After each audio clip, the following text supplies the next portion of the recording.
அருட்பெருஞ்சோதி தனிப்பெரும் கருணை அருட்பெரும் ஜோதி நினைந்து நினைந்து உணர்ந்து உணர்ந்து நெகிழ்ந்து நெகிழ்ந்து அன்பே நிறைந்து நிறைந்து ஊற்றெழும் கண்ணீரதனால் உடம்பு நனைந்து நனைந்து அருளமுதே நன்னிதியே ஞான நடத்தரசே என்னுரிமை நாயகனே என்று வனைந்து வனைந்து ஏத்துதும் நாம் வம்மின் உலகியலி மரணமிலா பெருவாழ்வில் வாழ்ந்திடலாம் கண்டி உனைந்துரையேன் பொய் புகழேன் சத்தியம் சொல்கின்றேன் பொற்சபையில் சிற்சபையில் புகும் தருணம் இதுவே புகும் தருணம் இதுவே. அருட்பெருஞ்சோதி அருட்பெருஞ்சோதி தனிப்பெருங்கருணை அருட்பெருஞ்சோதி ஆன்மநேய ஒருமைப்பாட்டு உரிமை உடைய சகோதர சகோதரிகள் அனைவருக்கும் முதற்கண் நன்றி கலந்த வணக்கத்தையும் வாழ்த்துக்களையும் தெரிவித்துக் கொள்கிறேன்.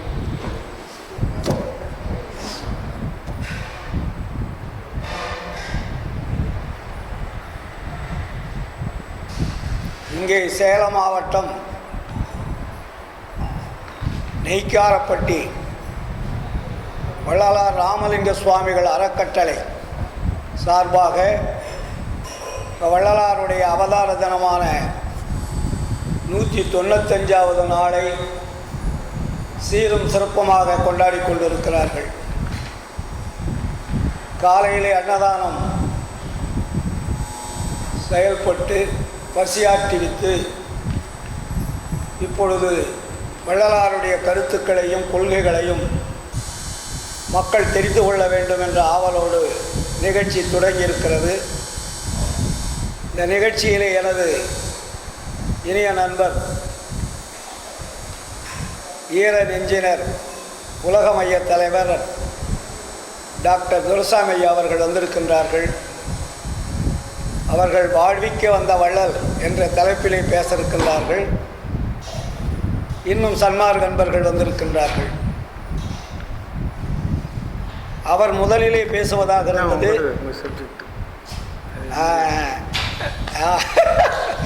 வாழ்விக்க வந்த வள்ளல் என்று தலைப்பு என்னுடையது. வள்ளலார் சமுதாய சீர்திருத்தம் என்ற தலைப்பிலே நமது டாக்டர் துரைசாமி ஐயா அவர்கள் உரையாற்ற இருக்கின்றார்கள். முதலில் அவர்தான் பேச வேண்டும். ஆனால் இருப்பினும் என்னை பேசுமாறு அவர் அன்பு கட்டளையிட்டிருக்கிறார்கள். முதலிலே வாழ்விக்க வந்த வள்ளல் என்ற தலைப்பிலே உங்களிடத்திலே ஒரு பரிமாற்றம் செய்து கொள்வோம். தமிழகம் எங்கும் சன்மார்க்க சங்கங்கள் இருக்கிறது. சுமார் 150 ஆண்டுகளாக வள்ளலாருடைய நெறியை வள்ளலாருடைய கொள்கையை மக்களுக்கு எடுத்துச் செல்ல வேண்டும் என்ற உணர்வோடும் பசித்தவர்களுக்கு பசியாற்றி வைக்க வேண்டும் என்ற ஜீவகாருண்ய தயவாலும் சங்கங்கள் அமைத்திருக்கின்றார்கள். எல்லா சங்கங்களிலுமே அன்பர்கள் இருக்கிறார்கள். அன்னதானம் நடைபெற்று கொண்டிருக்கிறது. ஆனால் வள்ளலாருடைய கருத்துக்களை மக்களுக்கு சரியான முறையிலே சொல்லியிருக்கிறார்களா என்று பார்த்தால் எங்கேயுமே இல்லை. வள்ளலார் மீது ஆவல் கொண்டுள்ளார்கள், வள்ளலார் மீது பற்று வைத்துள்ளார்கள். அவர் சொல்லிய ஜீவகாருண்யத்தை மட்டும் கையில் எடுத்திருக்கிறார்கள். அந்த ஜீவகாருண்யம் என்பது பசித்த ஏழைகளுக்கு உணவளிப்பது. அடுத்தது வள்ளலாருடைய அழுத்தமான வாழ்க்கை முறை. இப்படித்தான் வாழ வேண்டும் என்ற வாழ்க்கையை தெளிவுபடுத்தியுள்ளார்கள். அந்த கொள்கையை ஏற்று முழுமையாக கடைபிடித்தால் ஒழிய சன்மார்க்க சங்கத்தின் சார்பாக வள்ளலாருடைய கொள்கைகளை பரப்புவதற்கு வாய்ப்பே இல்லை. ஏனென்றால் ஏதோ ஒன்று சன்மார்க்க சங்கம் நடத்துகிறோம் என்று சொல்லி 10 பேரை வைத்துக்கொண்டு நாம் ஏதோ அன்னதானம் செய்தால் போதும், கடவுள் அருளை கிடைக்கும் என்று நினைத்தால் நாம் ஏமாற்றம்தான் அடைவோம். வள்ளலார் 2 வழிகளை சொல்லியிருக்கிறார்கள். ஒன்று பசிதவித்தல், இன்னொன்று சத்துவிச்சாரம். இறைவனுடைய உண்மை தெரியாமல் நம்முடைய வாழ்க்கை வாழ்வதற்குண்டான வாழ்க்கை நெறிமுறைகளை மாற்றாமல் எக்காலத்திலும் அருள் கிடைக்குமா என்றால் நிச்சயமாக கிடைக்காது. வள்ளலார் மிக அழுத்தமாக நமக்கு பதிவு செய்திருக்கிறார்கள். இதுவரையிலே நீங்கள் வாழ்ந்த வாழ்க்கை என்பது வேறு. வள்ளலார் வாழ்க்கையை மாற்றி அமைத்திருக்கிறார்கள். மனிதன் எப்படித்தான் வாழ வேண்டும் என்ற ஒரு அழுத்தமான கொள்கையை இந்த உலகத்திற்கு தந்திருக்கிறார் வள்ளலார். அந்த அழுத்தமான கொள்கையை நாம் கடைபிடித்தால் மட்டும் மற்றவர்களுக்கு சொல்ல முடியும். நாம் கடைபிடிக்காமல் சங்கத்தை நடத்தி கொண்டிருந்தால் மற்றவர்களுக்கு சொல்வதற்கு வாய்ப்பே கிடைக்காது. ஆனால் எச்சரிக்கையாக இருக்க வேண்டும். காலம் போதாதுட்டார் வள்ளலார். இனி காலம் கிடையாது. எந்த நேரத்தில் மரணம் வரும்னு தெரியாது, எந்த நேரத்தில் துன்பம் வரும்னு தெரியாது, எந்த நேரத்தில் எது நடக்குமே தெரியாத வாழ்க்கை வாழ்ந்து கொண்டிருக்கக்கூடிய சமுதாயத்தை மாற்றி அமைக்க வேண்டும் என்ற ஒரு பெருங்கருணையோடு தான் இந்த உலகத்தை படைத்த இறைவன். நமக்கு யாருன்னே தெரியாது. இந்த உலகத்தை படைத்தவன் யாருன்னு கேட்டிங்கன்னா என்ன சொல்கிறீங்க? இந்த கடவுளை சொல்கிறீங்க. இந்து மதத்தில் கேட்டால் பிரம்மாண்ணுவாங்க, விஷ்ணுன்னுவாங்க, சங்கரன்னுவாங்க, மகேச்சன்னுவாங்க, சதாசிவன்னுவாங்க. இஸ்லாம் மதத்தை கேட்டால் அல்லான்னுவாங்க. கிறிஸ்துவ மதத்தில் கேட்டால் இயேசுன்னுவாங்க. புத்த மதத்தில் கேட்டால் புத்தருன்னுவாங்க. இத்தனை பேர் இந்த உலகத்தை படைக்கிறதுக்கு தெளிவுள்ளவர்களா? இல்லை இவர்கள் தான் இந்த உலகத்தை படைத்தார்கள் என்பது உண்மையானதா? இல்லை அறிவியல் ரீதியாக, விஞ்ஞான ரீதியாக, அறிவுள்ள சான்றுகள் மூலமாக இதை வெளிப்படுத்த முடியுமா என்று பார்த்தால் அத்தனையும் பொய் தான். உலகத்தை படைத்தவன் எங்கோ இருக்கிறார். அவர் மனிதராக இல்லை, உருவமாக இல்லை. இதைத்தான் கண்டுபிடித்தார் வள்ளலார். அந்த மாபெரும் சக்தி வாய்ந்த பேரொளிதான் இந்த உலக மக்களுக்கு உண்மையை எடுத்துச் சொல்வதற்காக அனுப்பியது. வள்ளலார் சும்மா ஏதோ சாதாரணமாக பிறந்தார், தர்மசாலை அமைச்சார், சன்மார்க்கம்ன்ற ஒரு அமைப்பை உருவாக்கிட்டு போயிட்டார் நினைக்காதீங்க. இந்த உலகத்தை மாற்ற வேண்டும், சமுதாயத்தை மாற்ற வேண்டும், மனித குலத்தை மாற்ற வேண்டும், இறைவன் யார் என்பதை இந்த உலக மக்களுக்கு தெரிவிக்க வேண்டும் என்ற பெரும் கருணை கொண்டுதான் இந்த உலகத்தை படைத்த இறைவன் தான் வள்ளலார் அனுப்பி வைக்கிறார். புரிந்துங்களா? வள்ளலாரை அனுப்பி வைத்தது யார்? எதற்காக வள்ளலார் வந்தார்? மனித சமுதாயத்தை வாழ்விக்க வேண்டும் என்ற எண்ணம் கொண்டு, கருணை கொண்டு, தயவு கொண்டு, அன்பு கொண்டு, எல்லாம் வல்ல பரம்பொருள் என்று சொல்லக்கூடிய அருட்பெருஞ்சோதி ஆண்டவர் தான் வள்ளல் பெருமானை இந்த உலகத்திற்கு அனுப்பி வைக்கிறார். வள்ளலாரே சொல்லுவார், அகத்தே கருத்து புறத்து வெளுத்திருந்த உலகர் அனைவரையும் சகத்தே திருத்தி சன்மார்க்க சங்கத்தை அடைவித்திட இகத்தே பரத்தை பெற்று மகிழ்ந்திடுதற்கென்றே என இந்த உகத்தே இறைவன் வருவிக்க உற்றேன், அருளை பெற்றேன் சொல்றார். தான் வந்ததனுடைய நோக்கம் என்ன? இந்த உலக மக்கள் உள்ளொன்று வைத்து புறமொன்று பேசிக்கொண்டும் அகத்தொன்றும் புறத்தொன்றும் வாழ்ந்து கொண்டும் தானும் அழிந்து சமுதாயத்தையும் அழித்து கொண்டிருக்கக்கூடிய ஒரு சூழலிலே இந்த சமுதாயம் இருக்கிறது. இது இந்தியா மட்டுமல்ல, தமிழகம் மட்டுமல்ல, உலகம் முழுவதுமே, உலகம் முழுவதும் உள்ள மனித சமுதாயத்தை திருத்த வேண்டும் என்ற நோக்கத்தோடு வந்தவர் தான் வள்ளலார். அதனால தான் உலகர் அனைவரையும் போட்டார்.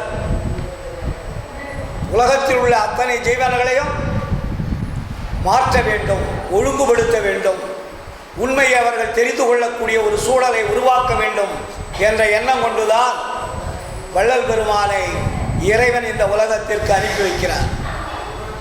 ஏன் இவர் மாற்றணும்? இந்த நாடு என்ன ஆயிடுச்சு?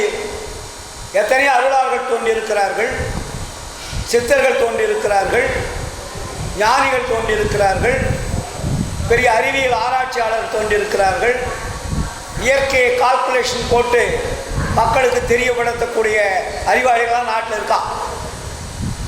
இவர்கள்லாம் இருக்கும்போது வள்ளலார் மட்டும் ஏன் வரணும் அப்படின்னு பார்த்தீங்கன்னா, இந்த உலகம் முழுவதுமே சமய மத ஜாதி என்ற சிக்கலில் சிக்கி கொண்டிருக்கிறது.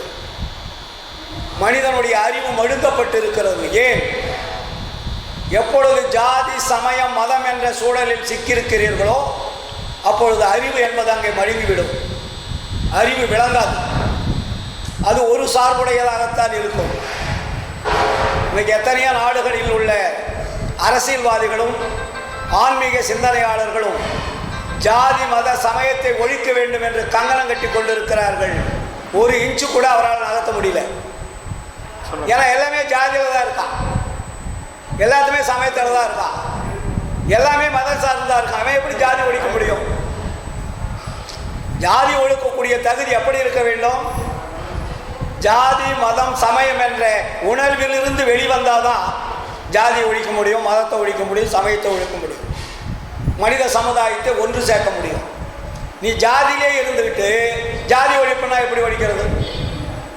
சமயத்திலே இருந்துக்கிட்டு நான் சமயத்தை ஒழிப்புனா எப்படி ஒழிக்கிறது? மதத்தை கையில் பிடிச்சிக்கிட்டு நான் மதத்தை ஒழிப்புனா எப்படி ஒழிக்கிறது? அத்தனை அம்பக்கு ஏமாற்ற வேலை. இதனால தான் வள்ளலார் தெளிவுபடுத்துகிறாங்க, அந்த நாடு எப்படி அழிந்து கொண்டிருக்கிறது என்றால் ஜாதி சமயம் மதம் என்ற கொள்கையை பிடித்து கொண்டு அழிந்து கொண்டிருக்கிறது. ஏன்னா அவர்கள் வகுத்த வழியில் தான் நம்ம வாழ்ந்துகிட்டு இருக்கிறோம் இல்லைங்களா? நீங்கள் எப்படி போகிறீங்க? சாமி யார் வச்சது? அந்த சாமியை நம்பி, யாரோ வச்ச சாமி நம்பி தான் போகிறீங்க, யாரோ கட்டிய கோயிலை வச்சு தான் போகிறீங்க இல்லையா? யாரோ சொன்ன வாழ்க்கை முறைகளை வச்சு தான் வாழ்ந்துகிட்டு இருக்கிறீங்க. உங்களுக்குன்னு நமக்குன்னு ஒரு தனி தெளிவு அறிவு கிடையாது. ஒரு 5000 ஆண்டுகளாக நம்மை மடைமாறி வைத்திருக்கிறார்கள். அவர்கள் சொன்ன வழியிலே நாம் சென்று கொண்டு அழிந்து கொண்டிருக்கிறோம். அவர்கள் சொல்லியது உண்மைதானா இல்லை பொய்யா? அந்த வழியில் சென்றால் நம்முடைய வாழ்க்கையினுடைய முடிவு என்ன என்பதை நாம் சிந்தித்து பார்த்தோமா என்றால் சிந்தித்து பார்க்கவில்லை. எல்லோருக்கும் இறுதியில் என்ன வருது? என்ன வருது? கடைசியில் மரணம் தான் வருது இல்லையா? அப்போ மரணம் வரக்கூடிய வாழ்க்கை தான் இந்த மனிதனுக்கு கொடுத்ததா இறைவன் என்று கேட்டால் பதில் சொல்லுவதற்கு ஆள் இல்லை. எல்லாருமே தான் சாப்பிட்றான், ஆடு மாடு கூட தான் சாப்பிடுது, நீங்களும் தான் ஆவறீங்க.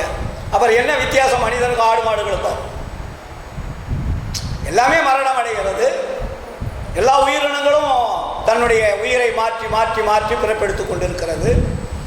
அப்போ மனிதன் மட்டும் அதே நிலையில் இருக்கிறான்னா அப்புறம் நமக்கும் அந்த மிருகத்துக்கு என்ன வேறுபாடு இருக்கு? சிந்திக்க வேண்டாமா? நம்ம வீட்டில் நம்ம தான் வளர்க்குற மாடு, அதுதான் செத்து போகுது, நம்ம வளர்த்தவனும் செத்து போயிடுறோம். அப்போ 2 பேருக்கு என்ன வித்தியாசம்? ஒன்றுமே கிடையாது. அப்போ மனிதன் என்பது உயர்ந்த அறிவு கொடுத்தவன் என்று எல்லாரும் பேசுறீங்க. உயர்ந்த அறிவு மனிதனுக்கு மட்டும் கொடுக்கப்பட்டு இருக்கிறது. அந்த உயர்ந்த அறிவு உயர்ந்த இடத்திற்கு தானே செல்லணும். அப்போ உயர்ந்த அறிவு படைத்த மனிதன் தாழ்ந்த இடத்திற்கு சென்றால் என்ன? அறியாமல் வாழ்கிறார் என்பது பொருள். இந்த அறியாம வாழ்க்கை முறையைத்தான் நமக்கு வகுத்து தந்திருக்கிறார்கள் நமது ஆன்மீகவாதிகள். அந்த ஆன்மீகவாதிகள் காட்டிய வழியில் தான் நாம் வாழ்ந்து கொண்டிருக்கிறோம். ஏதாவது புதிய வாழ்வு யாராவது வாழ்றேன்னு சொல்லுங்க. விநாயகர் கோயில் கட்டிட்டா விநாயகர் கோயிலுக்கு போகிறீங்க, சிவன் கோயில் கட்டிட்டா சிவன் கோயிலுக்கு போகிறீங்க, பெருமாள் கோயில் கட்டிட்டா பெருமாள் கோயிலுக்கு போகிறீங்க, இல்லை ஒரு ஆண் பொம்பளை சாமி வச்சுட்டா அங்கே போகிறீங்க. ஆதிபராசக்தி இல்லையா, லட்சுமி, சரஸ்வதி, இப்படி ஒருத்தருக்கு ஒரு பேரை வச்சுருப்பான். அப்போ இப்படி தான் நம்ம சுற்றிக்கிட்டு இருக்கிறோம். ஏதாவது ஒரு உண்மையான கடவுளை தெரிஞ்சுக்கிட்டோமா, இதுதான் கரெக்டான கடவுள், இதுதான் உண்மை அப்படின்னு யாராவது சொல்ல முடியுமா? ஏன்னா மாறி மாறி சென்று கொண்டு இருக்கிறீர்கள். எந்த தெய்வம் உண்மை தெய்வம் என்று உங்களுக்கும் புரியாது, வைத்தவர்களுக்கும் புரியாது. அப்போ நம்முடைய அறியாமை எந்த அளவிற்கு கீழ்த்தரமாக சென்று கொண்டிருப்பது என்பதை நாம் சிந்திக்க வேண்டும். இதை மாற்றுவதற்காகத்தான் வள்ளல் பெருமான் வந்தார். இதை மாற்ற வேண்டுமானால், உங்களுடைய மனமானது மாற வேண்டுமானால் நீங்கள் என்ன செய்ய வேண்டும்? உங்களுடைய வாழ்க்கை முறையை கொஞ்சம் மாற்ற வேண்டும். ஏன்னா இந்த நாள் எப்படி இருக்கு? வேறுற்ற உலகில் ஒரு சமய மத நெறியலாம் பேய்பிடிப்புற்ற பிச்சு பிள்ளை விளையாட்டென்று உணர்ந்திடாது. உயிர்கள் பலவேதமுற்று அங்கும் இங்கும் போருற்று இறந்து வீண் போயினர். புரியுதுங்களா? எல்லாரும் என்ன சொல்றாரு? ஜாதி சமய மதத்தினால் ஒவ்வொரு மதங்களும் அடித்துக்கொண்டு அழிந்து கொண்டிருக்கிறது. உன் சாமி பெருசு, என் சாமி பெருசு, உன் மதம் பெருசு, என் மதம் பெருசு, உன் சமயம் பெருசு, என் சமயம் பெருசு. இப்படி ஒவ்வொரு சமயங்களும் மதங்களும் ஜாதிகளும் ஒன்றோட ஒன்று மோதி அழிந்து கொண்டிருக்கிறார்கள். இதற்காகவா இறைவன் வந்தார்? இதற்காகவா இறைவன் நம்மை படைத்தார்? நாம் ஒன்றோடு ஒன்று கடவுள் பெயரை சொல்லி அழிந்து கொண்டு இருக்கிறோமே, இது என்ன நியாயம் என்று நாம் சிந்தித்தோமா? அப்ப இதற்கெல்லாம் அடிப்படை காரணகர்த்தாக்கள் யார்? நமக்கு வழிகாட்டியவர்கள் தான் காரணகர்த்தாக்கள், வேற யாரும் கிடையாது. நம்மளாம் நல்லவங்க தான், நம்மளாம் அப்பாவிகள். ஏதோ ஒரு தாய் தகப்பனுடைய உறவிலே பிறந்திருக்கிறோம், அதுதான் தெரியும். வளர்கின்ற பொழுது வாழ்க்கை நெறிமுறைகளை எப்படி பின்பற்றுகிறோம்? மற்றவர்கள் வழிகாட்டிய வழியில் தான் பின்பற்றி கொண்டிருக்கிறோம். நமக்கென்று ஒரு அறிவுபூர்வமான சிந்தனையை நாம் சிந்தித்து வாழ்க்கையை அமைத்துக் கொள்ளவில்லை.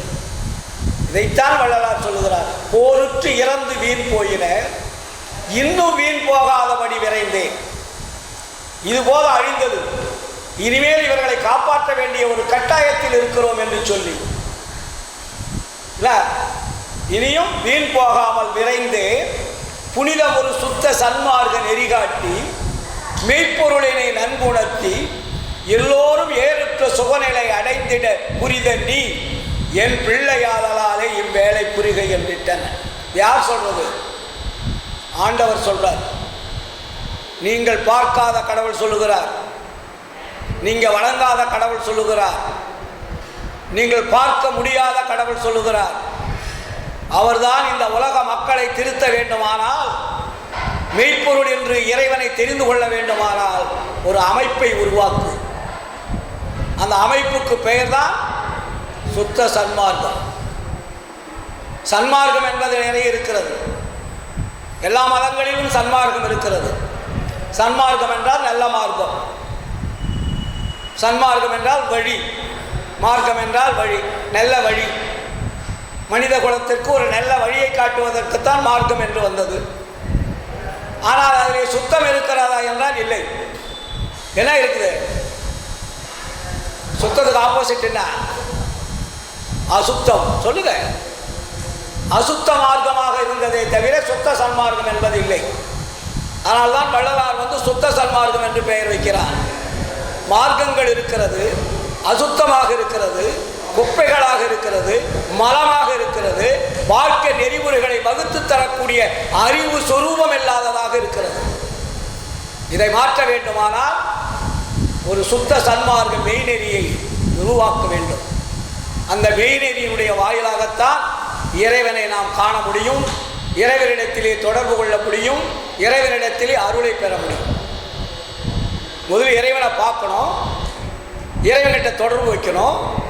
அப்போ அந்த இறைவன்கிட்ட நம்ம அருளை பெறணும் இல்லையா? இதுதான் நம்மளுடைய அப்பாவை நம்ம தெரிஞ்சுக்கிறது.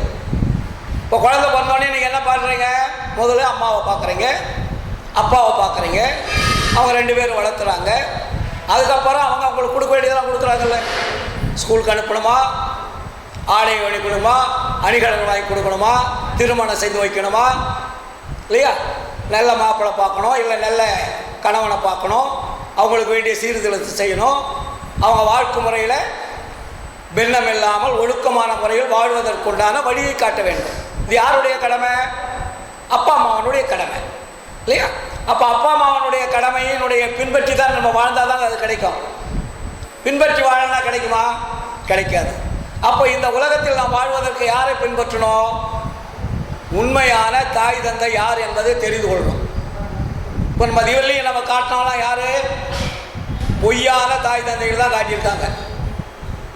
உண்மையான தாய் தந்தை யாருமே கிடையாது. அதனால தான் வள்ளலார் மெய்ப்பொருள் நன்புணர்ந்துன்னு போட்டார். மெய்ப்பொருள் என்பதுதான் நம்முடைய தந்தை இல்லைங்களா? அப்போ அந்த தந்தை எங்கே இருக்கிறார், எப்படி இருக்கிறார், என்ன செய்து கொண்டு இருக்கிறார் என்பதை தெரிந்தால் தானே தொடர்பு கொள்ள முடியும். அப்போ நம்ம இதுவரையும் பொய்யான தாய் தந்தைகளையும் பொய்யான சமய மதங்களையும் பொய்யான தெய்வங்களையும் வழிபாடு செய்து கொண்டு வந்ததனால் வாழ்க்கை என்பது என்ன ஆயிடுச்சு? சூன்யமாயிடுச்சு. இதில் நமக்கு என்ன கொஞ்சமான துன்பமாக வருது இந்த வாழ்க்கையில்? பிறந்ததுலேருந்து யாராவது துன்பம் இல்லாத வாழ்ந்திருக்கிறீங்களா? செகண்ட் பை செகண்ட் துன்பம் வந்து கொண்டே இருக்கிறது. அப்போ அந்த துன்பத்தை போக்க வேண்டுமானால் என்ன செய்ய வேண்டும்? தூய்மை உள்ள உண்மை உள்ள நம்முடைய தந்தை இடத்திலே தொடர்பு கொள்ள வேண்டும். அப்போ நம்ம தந்தை யார் என்பது இதுவரையில் யாரும் காட்டவில்லை. வள்ளலார் வந்துதான் நம் தந்தை யார் என்பதை காட்டுகிறார். நாம் எங்கே இருந்து வந்தோம் அது நமக்கு தெரியுமா? அது இல்லையா?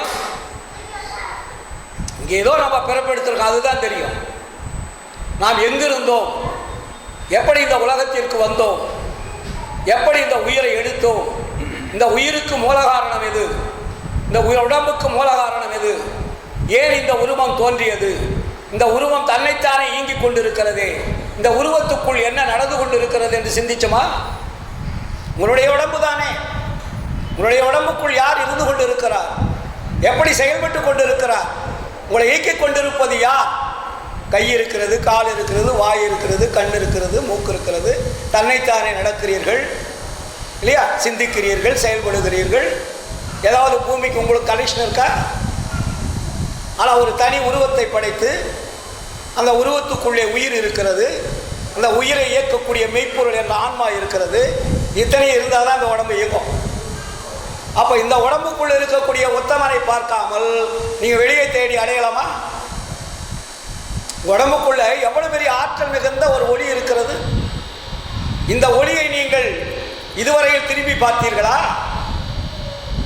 உள்ளே இருக்கக்கூடிய ஒளியினுடைய தன்மை என்னவென்றாவது புரிந்து கொண்டீர்களா?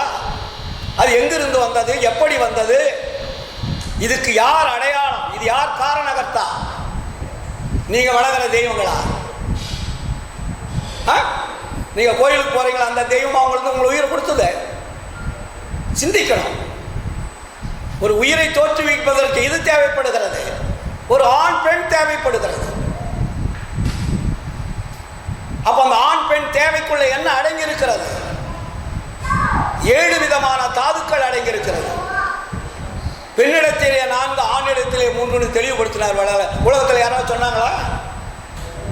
அப்ப அந்த 7 விதமான தாதுக்கள் அடங்கிய அந்த சிறு சுக்கிலம் என்ற அந்த துளிக்குள்ள எவ்வளவு பெரிய ஆற்றல் மிகுந்த உயிர் வருகிறது, ஆன்மா வருகிறது.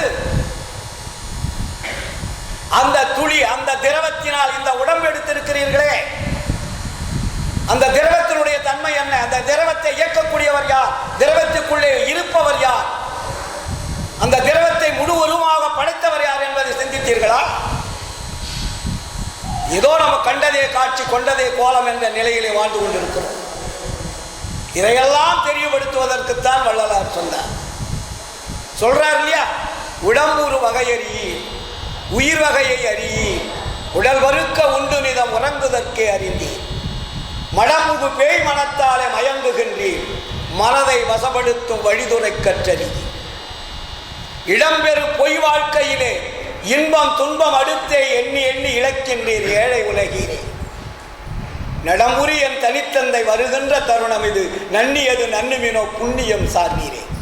எப்ப புண்ணியம் வரும்? உடம்பையும் உயிரையும் ஆன்மாவையும் பாதுகாக்கக்கூடிய அறிவு எப்பொழுது வருகிறதோ அப்பொழுதுதான் புண்ணியம் வரும். இல்லை என்றால் புண்ணியம் என்பது நீங்க வெளியே என்ன கிடைக்காது, பாவங்கள் தான் கிடைக்கும். உங்க உடம்பை, உங்க உயிரை, உங்களுடைய ஆன்மாவை காப்பாற்றாத அறிவு இல்லை என்றால் நாம் எல்லோருமே ஏழைகள் தான். வள்ளலார் என்ன சொல்றாரு? ஏழைகள். ஏழைகள்னா என்ன? பரதேசிகள். பரதேசிகள்லாம் என்ன அர்த்தம்? அன்ஃபிட்னு அர்த்தம். ஏழைகிட்ட போய் சோறு கேட்டால் கொடுப்பானா? சார் 10 பேர் வந்திருக்காங்க, சாப்பாடு போன ஏழைகிட்ட கேட்க முடியுமா? அப்போ என்ன அர்த்தம்? ஏழைகள் ஏன் சொல்றாரு? ஏழைகள் என்றாவே அன்ஃபிட்னு அர்த்தம். ஒண்ணுக்கு லாக்கி இல்லாதவர்கள், யாருக்கு உதவாதவர்கள், உதவக்கூடிய நிலையில் இல்லாதவர்கள். அதனால் சமுதாயத்துக்கு எந்த லாபம் இல்லை. ஏழைகள்னு சொல்லிட்டு அதில் எவ்வளோ பெரிய அர்த்தம் இருக்குது நம்ம சிந்திக்கணும் இல்லைங்களா? அப்படி இருக்கக்கூடிய ஒரு நிலையில் வாழ்ந்து கொண்டு இருக்கக்கூடிய இந்த சமுதாயத்தை மாற்ற வேண்டும். மாற்றுவதற்கு என்ன தேவை? அடிப்படை இல்லையா? அப்போ இந்த உலகத்தை மாற்ற வேண்டுமானால் முதலில் நமக்கு கடவுளுடைய கொள்கையை முதல் தெரிஞ்சுக்கணும். கடவுளுடைய கொள்கை, கடவுளுடைய தன்மையை தெரிஞ்சுக்கணும். கடவுளுடைய தன்மையை தெரிஞ்சதுக்கு முன்னாடி ஒன்று சொல்லிட்டார் வள்ளலார். நீங்க நேரடியாக கடவுளை பார்க்க முடியாது, நேரடியாக கடவுளோட தொடர்பு வைக்க முடியாது. அப்போ உங்ககிட்ட என்ன தேவை? கடவுள் என்ன தன்மையாக இருக்கிறார்னு தெரியுமா? கடவுளுக்குன்னு ஒரு தன்மை இருக்குது இல்லைங்களா? ஒவ்வொரு கடவுளுக்கு ஒரு தன்மை வச்சிருப்பாங்க. ஒருத்தன் வேலு வச்சிருப்பான், ஒருத்தன் கிரிகடம் வச்சிருப்பான், ஒருத்தன் சக்கரம் வச்சிருப்பான், கண்டதெல்லாம் வச்சிருப்பாங்க. நம்ம ஆயுதங்கள்லாம் வச்சிருப்பாங்க. எல்லா தெய்வத்துக்கும். தெய்வத்துக்கு ஆயுதங்கள் தேவையா? கடவுளை என்ன வெறி பிடிச்சவனா, கொலகாரனா? கடவுளுக்கு போய் கைகளில் வந்து கண்ட கருவிகளெல்லாம் வைக்கக்கூடியவர் தான் கடவுளா? அப்போ கடவுள் என்பது யார்? கருணை உள்ளவர் கடவுள். கடவுள் என்பது யாரு? நம்மெல்லாம் படைச்சவருக்கு கருணை இல்லாத வேற எது இருந்தால் இதெல்லாம் படைக்க முடியும்? அப்ப கடவுளுடைய தன்மை என்ன? கருணை. கருணை உள்ளவன் கடவுள். நீங்கள் கடவுளை நெருங்க வேண்டுமானால் உங்களுக்கு என்ன வேணும்? கருணை வேணும். கருணை உள்ள நெஞ்சினிலே கடவுள் வாழ்கிறார். நம்ம ஒருத்தன் பாடி போயிருக்கான் இல்லையா? வள்ளலார் என்ன சொன்னாரு? எங்கே கருணை இயற்கையில் உள்ளன அங்கே விளங்கிய அருட்பெருஞ்சோதி இல்லைங்களா? அப்போ கருணை கடவுளை நமக்கு காட்டியவர் வள்ளலார். அப்போ நீங்கள் கடவுளை காண வேண்டும், கடவுளத்தில் அருளை பெற வேண்டும். அந்த அருளினால் உங்களுடைய உடம்பையும் உயிரையும் ஆன்மாவையும் காப்பாற்ற வேண்டும். இந்த 3 செக்ஷன் இருக்குது. நீங்க முதல்ல கடவுளை பார்க்கணும், கடவுளிடத்திலிருந்து நம்ம அருளை பெறணும். அருளை பெற்ற பிறகுதான் இந்த உடம்பு அழியாத நிலைக்கு போகும். நீ கடவுளை பார்க்காத நான் மரண விழா பெருவாள் வாழ்ந்துன்னு சொல்லிட்டு கங்கணம் கட்டிட்டு தான் வேலையாகாது. சும்மா ஏமாத்துற வேலை தான் எல்லாமே. அப்போ கருணை பெற வேண்டும். கருணை பெறுவதற்கு எது தேவை? நீங்கள் உயிர்கள் மீது அன்பு செலுத்த வேண்டும். ஏன்னா நம்மளுடைய சகோதர உயிர்கள், எல்லா உயிருமே நமக்கு வேற்றுமை கிடையாது. எல்லா ஆன்மாக்களும் வேற்றுமை கிடையாது. நம்ம வேற்றுமை என்று பிரித்து வைத்து விட்டார்கள் மதவாதிகள், சமயவாதிகள். இஸ்லாம் மதத்தை சார்ந்தவர்கள் வேறு, இஸ்லாம் மதத்தை சார்ந்தவர்கள் வேறு, பௌத்த மதத்தை சார்ந்தவர்கள் வேறு, இந்து மதத்தை சார்ந்தவர்கள் வேறு. சமயங்களினுடைய பிரிவுகள் வெவ்வேறாக. இந்த பிரிவுகள் வந்ததனால் என்னாச்சு? நாம் எல்லாம் பிரிந்து விட்டோம். ஒரே இடத்தில் இருந்தவர்கள், ஒரே உணர்வு உள்ளவர்கள், இந்த ஜாதி சமய மதத்தினால் நாம் பிரிந்து விட்டோம். இப்போ நீங்கள் நேராக வீட்டுக்கு போனால் என்ன பண்ணுவீங்க? உங்கள் குழந்தைய தான் பார்ப்பீங்க, உங்கள் அப்பா அம்மா தான் பார்ப்பீங்க, பக்கத்து வீட்டுக்காரனை பார்ப்பீங்களா? பக்கத்து வீட்டுக்காரர்களுக்கு ஏதாவது செய்வீங்களா? சரி, எல்லாரும் ஒரு விழா எடுக்கிறீங்க, எப்போ போவீங்க? உங்கள் சார்ந்த சாமி வீட்டு தான் போவீங்க. கிறிஸ்துவ விழா எடுத்தாங்கன்னா அந்த சாமி வீட்டு தான் போவோம். இஸ்லாம் மத விழா எடுத்தாங்கன்னா அவங்க சாமி வீட்டு தான் போவான். நம்ம இந்து மத விழா எடுத்தாங்க பண்ணோம், இந்து மதத்தினுடைய வகுப்பு சாமி தான் பார்ப்போம். என்னாச்சு? கடவுளை வச்சு பிரிச்சுட்டாங்களா? எதை வச்சு பிரிக்கிறார்கள்? நம்மை கடவுளை வைத்து பிரித்தார்கள். வேற பிரிவினே கிடையாது. கடவுளை வைத்துதான் இந்த சமுதாயத்தை பிரித்தார்கள். அதற்கு பேர் ஆன்மீகம். நாங்க ஆன்மீகம் என்றால் என்ன? ஆன்மாவை அறிவது பேர் தான் ஆன்மீகம். ஆன்மீகம் என்பது பொய் சொல்வதல்ல, பொய்யான கற்பனை கதைகளை சொட்டு மனித சமுதாயத்தை பிரிப்பதல்ல ஆன்மீகம். ஆன்மீகம் என்பது தன்னுடைய உடம்பிலே இருக்கக்கூடிய ஆன்மாவை அறிந்து கொள்வதுதான் ஆன்மீகம். புரியுதுங்களா? அப்போ அந்த ஆன்மாவை தெரிந்து கொள்ளக்கூடிய வழியைத்தான் வள்ளலார் காட்டுறார். அதுக்கு நமக்கு முதல் படி எது? கருணை. கருணை வளர்கின்ற பொழுது என்ன கிடைக்கும்? அதில் 3 ப்ளஸ் இருக்கு. கருணைக்குள்ள என்னென்ன இருக்கு? கருணை என்பது ஒரு உருவம்னு வச்சுங்க, அதுக்குள்ள 3 அடங்கியிருக்கு. என்ன அடங்கியிருக்கு? அன்பு, தயவு, இரக்கம், இல்லைங்களா? இந்த 3 சேர்ந்ததான் கருணைன்னு பேர். கருணை என்பது ஒரு தனி பிரிவு அல்ல. வள்ளலார் தெளிவாக சொல்வார், என்னை இப்பொழுது ஆண்டவர் ஏறால் நிலைமை ஏற்றி வைத்திருக்கிறார். எதனால?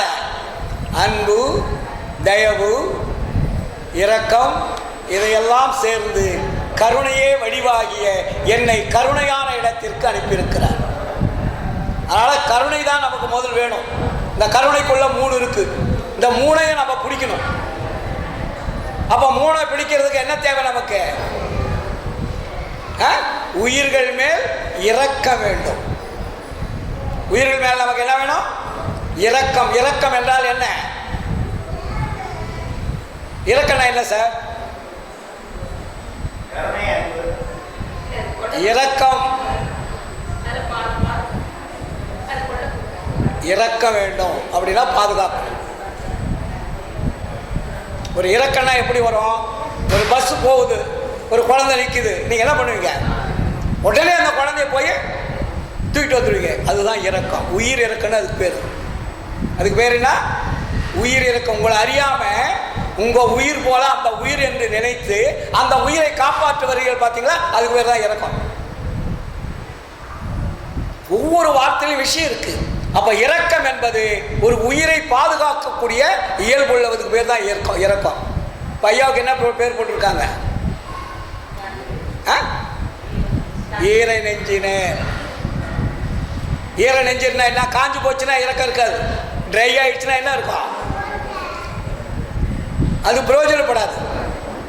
அப்போ ஈரம் இருக்கணும். அந்த நெஞ்சத்தில் எப்பொழுதுமே ஈரம் என்ற இரக்கம் கசிந்து கொண்டு இருக்கணும். அந்த ஈரம் என்ற இரக்கம் கசிந்து வர வர வர என்ன ஆகும்? மற்ற உயிர்கள் மேல் நமக்கு கருணை, அதாவது அன்பு ஏற்படும். புரியுதுங்களா? அப்போ நமக்கு முதல் உயிர் இரக்கம் தேவைன்னு அருமையில. அதனால்தான் அதுக்கு பேர் என்ன வச்சாரு? ஜீவ காருண்யன்னு பேர் வச்சாரு. ஆன்ம காருண்யம் அல்ல. அதுக்கு பேர் என்ன? ஜீவ காருண்யம். ஜீவன் என்றால் என்ன? உயிர். ஜீவன் என்பதுக்கு பேர் உயிர்.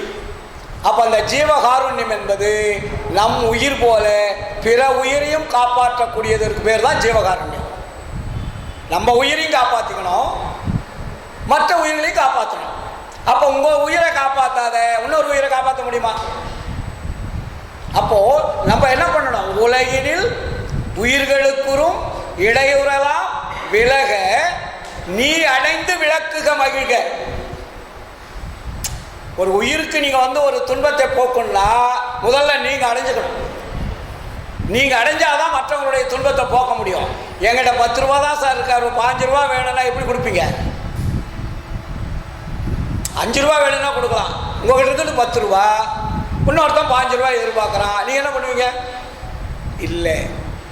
அப்போ உங்கள்கிட்ட வற்றாத ஜீவநதியாக வளர்ந்து கொண்டிருக்கக்கூடிய அந்த சூழ்நிலையை நீங்கள் உருவாக்கி கொள்ள வேண்டும். இதைதான் வள்ளலார் சொல்வார், இல்லாம எனக்கு இல்லை எல்லோருக்கும் தருவேன் என்னுடைய பெரும் செல்வம் என் புகழ்வேன் அம்மா. வள்ளலார் சொல்றார், முக்காடு போட்டுக்கிட்டு. அவர்கிட்ட பேங்க்கில் பணம் போட்டு வச்சுருந்தாரா, இல்லை தமிழ்நாட்டில் இருக்கிற சொத்து பூரா அவர் பேரில் இருந்ததா, இல்லை அரண்மனை கட்டி வாழ்ந்துட்டு இருந்தாரா, உலகத்தில் இருக்கக்கூடிய ஃபாரின் காரை யூஸ் பண்ணாரா, என்ன பண்ணாரு? அவருக்கு இருப்பது 2 வெள்ளை, 2 வெள்ளை துணி தான். அது கூட ஒன்று எங்கே இருக்குதுன்னு தெரியாது, கூட இருக்கிறவனுக்கு தெரியாது. ஏன்னா அவர் 2 வேட்டி வாங்கி அனுப்ப சொன்னதை வச்சு தான் நம்ம பேசுகிறோம். சென்னையில் இருக்கக்கூடிய ரத்தனத்துக்கிட்ட 2 வேட்டி வாங்கி அனுப்பும்படி கேட்டுக்கொள்கிறேன், அதற்கு பணத்தை அனுப்பி விடுகிறேன்னு எழுதுறாரு. அதனால் நமக்கு தெரியுது 2 இருக்குன்னு. ஆனால் இன்னொன்று எங்கே இருக்குதுன்னு கேட்டால் யாருக்கும் தெரியாது. அவர் கட்டிகிட்டு இருக்காரு, இன்னொன்று எங்கே வச்சுருக்காருன்னு கேட்டால் யாருக்கும் தெரியாது. கூட இருந்தவங்களுக்கும் தெரியாது. அப்படிப்பட்டவர் என்ன சொல்றாரு? இல்லாம எனக்கு இல்லை, எல்லோருக்கும் தருவேன், என்னுடைய பெரும் செல்வம் என் புகழ்வேன். சாதாரண செல்வம் அல்ல, பெரும் செல்வம். பெரும் செல்வம்னா என்ன? அருள் செல்வம். அந்த அருள் செல்வம் இருக்கும்போது நினைத்த மாத்திரத்தில் எல்லாம் நடக்கும். கையில் வைக்க வேண்டிய அவசியம் இல்லை, பாக்கெட்டில் வைக்க வேண்டிய அவசியம் இல்லை, இல்லை பேங்கில் டெபாசிட் பண்ண வேண்டிய அவசியம் இல்லை. அருள் செல்வம் நம்மகிட்ட இருக்கும்போது இந்த உலகமே தனக்கு அடிமை, தான் சொல்லுவதை கேட்கும்.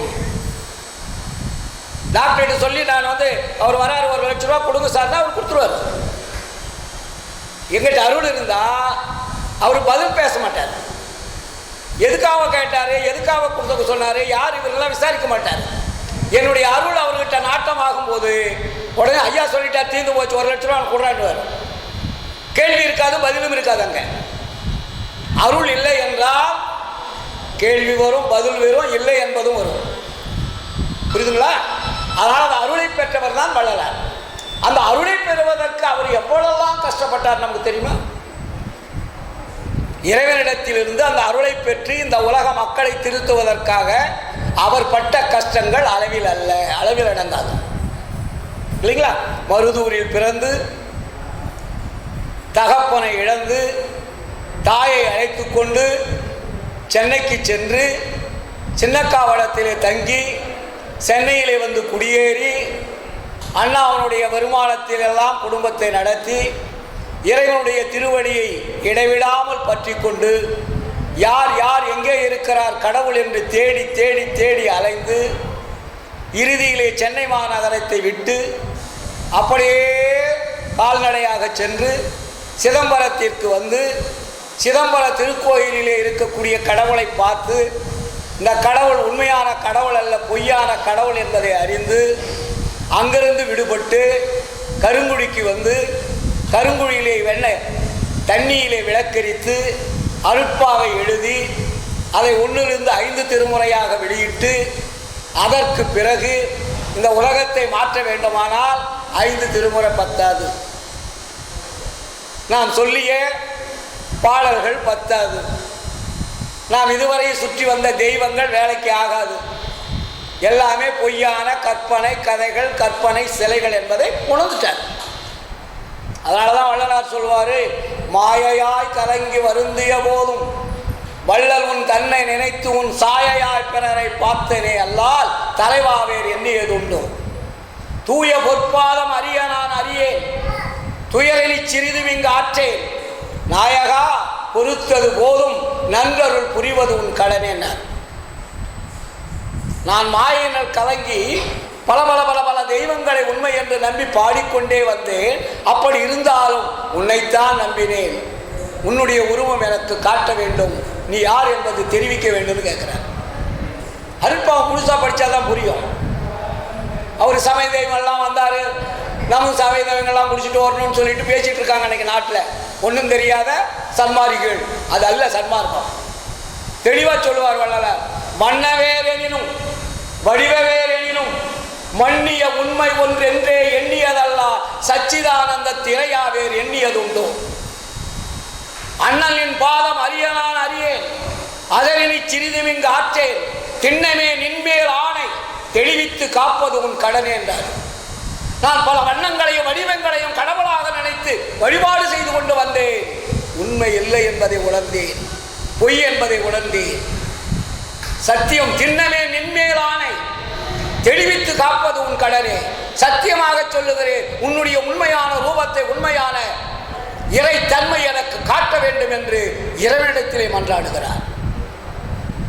அதன் பிறகுதான் தர்மசாலை கட்டுறார். எதுக்கு தர்மசாலை கட்டுறார் தெரியுமா?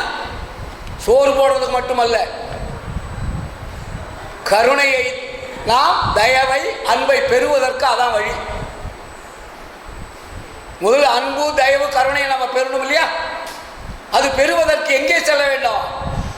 வழிபாட்டில் கிடைக்காது, சாமி கும்பிடுறதுல கிடைக்காது, படையல் பண்றதுல கிடைக்காது, அங்க பிரதர்சனம் கிடைக்காது, கொண்டு போய் பூவை கொண்டு போய் பொறிச்சு பொறிச்சு பொறிச்சு பொறிச்சு சாமி மேல போட்டீங்கன்னா கிடைக்காது. அப்ப எங்க கிடைக்கும்? அன்பு, தயவு, கருணையினால தான் கிடைக்கும். இதை விட்டுட்டு நீங்க கடவுளை போய் எங்க தேடினாலும் கிடைக்காது. எல்லாம் பொய்யான கடவுள் தான், எல்லாம் கற்பனை. அதனாலதான் வள்ளலார் சொல்ற, கலை உரைத்த கற்பனை நிலை என கொண்டாடும் கண்மூடி வழக்கமெல்லாம் மண்மூடி போகன்னு சொன்னார். எவ்வளவு கொடுமையான வார்த்தை! அவர் இரக்கமே வடிவானவர். என்ன சொல்றார்? இந்த மனித சமுதாயத்தை காப்பாற்ற வேண்டுமானால், இந்த உயிர்களை காப்பாற்ற வேண்டுமானால், இறைவன் யார் என்பதை இவர்களுக்கு அறிமுகப்படுத்த வேண்டுமானால், இறைவனுடைய அருளை மக்கள் பெற வேண்டுமானால் எது அழியணும்? எது அழியணும்னு சொல்றாரு? கண்மூடி பழக்கமெல்லாம் மண்மூடி போக. அந்த பழக்கம் வெளியே வந்துடக்கூடாது. மறுபடியும் மண்ணை போட்டு மூடுங்கடான்ட்டார். நீங்க வெளியே இருந்தா மறுபடியும் அது மழை பெஞ்சா வரும். நீங்க ஒரு 5 அடி தோண்டி உள்ள போச்சுருங்க, மறுபடியும் அது வேறு வராது. அவ்வளவு ஒரு கடுமையான வார்த்தை இந்த மனித சமுதாயத்தை அழித்துக் கொண்டிருக்கிறார் என்ற அந்த வேதனையில் வள்ளல் பெருமான் அங்கே பதிவு செய்கிறார். ஏன்னா இதெல்லாம் கலையை உரைக்க வந்த கற்பனை கதைகள். கற்பனை கதைகளை வந்து நிலையானது என்று எண்ணியது எவ்வளவு பெரிய அறியாமை அல்லவா? புரிஞ்சுக்கணும். முதல்ல வந்து பெண்கள் புரிஞ்சுக்கணும். நான் எல்லா இடத்துல எதாவது சொல்லுவேன், ஆண்களை பற்றி கவலைப்படாதீங்க. ஆண்கள்லாம் வந்து திருந்துறதுக்கு ரொம்ப லேட் ஆகும். பெண்கள் திருந்தினால் இமீடியட் ஆக்ஷன். ஆண்கள் உடனே திருந்துருவாங்க. பெண்கள் திருந்தாத இருக்கிற இல்லையோ, நீங்கள் ஆம்பளை 10 பேர் சன்மார்க்க சங்கத்தில் முதல்ல ஆம்பளைக்கு தான் வந்து உட்காந்துருப்பாங்க. நான் வரும்போது 40 வருஷத்துக்கு முன்னாடி பார்த்தீங்கன்னா பெரியவர் மாதிரிலாம் வந்து ஒரு 4 பேர் உட்காந்துருப்பாங்க. அவங்களுக்கு என்ன வேலைன்னா, அருட்பெருஞ்சோதி பாடலாம் ஒரு 2-3 பாட்டை பாடுவாங்க. அதுக்குள்ளேயே சுண்டல் வரும். சுண்டல் வந்து ஒரு கப்பு கொடுத்துருவாங்க. அதுக்கப்புறம் விபூதி தட்டை நிறைய இருக்கும். அதை எடுத்து பட்டையாக நிறுத்தி நிறைய பூசிக்குவாங்க. அப்புறம் வீட்டுக்கு போயிடுவாங்க. இதான் சன்மார்க்கம் நடந்தது. நான் வரும்போது வள்ளலாரை பற்றி பேசுறதுக்கு ஆள் கிடையாது. வள்ளலாருடைய கொள்கையை மக்கள் மத்தியில் விதைக்கிறதுக்கு ஆள் கிடையாது. அவர் என்ன சொல்லியிருக்கிறார் என்று புரிந்து கொள்ளக்கூடிய தெளிவில்லை. அருட்பா ஏன் இப்படி 1, 2, 3, 4, 5, 6 எழுதியிருக்காரு, இதில் என்னென்ன கருத்துக்கள் இருக்குது என்பதை தெரிந்து கொள்ளவே ஆள் கிடையாது. 40 ஆண்டுகளுக்கு முன்னாடி தமிழகம் முதும் பட்டி தொட்டிகளெல்லாம் நான் சென்று கொண்டிருந்தேன். ஒரு இடத்தில் கூட வள்ளலார் சொன்ன உண்மை கருத்துக்களை துணிச்சலாக எடுத்துச் சொல்லக்கூடிய தைரியம் எந்த சன்மார்க்குமே கிடையாது. எல்லாம் சமயவாதிகளாகத்தான் இருந்தார்கள், இன்று வரையில் இருந்து கொண்டிருக்கிறார்கள். இந்த சன்மார்க்க சங்கம் நடத்தவர்கள் யார்?